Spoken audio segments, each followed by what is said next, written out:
Praise the lord. చాలా మంది వారి జీవితంలో ఎదురవుతున్నటువంటి ఫెయిల్యూర్స్ ని ఆధారంగా చేసుకొని నేను ఎందుకు పనికిరాను అని ఒక చీకటి గదిలో కూర్చొని వారిని వారే డిస్రెస్పెక్ట్ చేసుకుంటూ ఉంటారు. దేవుడు వారికి ఇచ్చినటువంటి తలాంతును గ్రహించలేక నలిగిపోతూ ఉంటారు.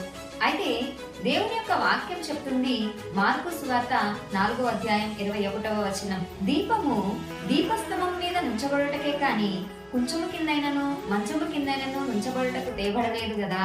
ఒక దీపము దీపస్తంభం మీద నుంచబడినప్పుడు ఆ యొక్క దీపము నలుగురికి ప్రయోజనకరంగా ఉంటుంది, దాని విలువ కూడా పెరుగుతుంది.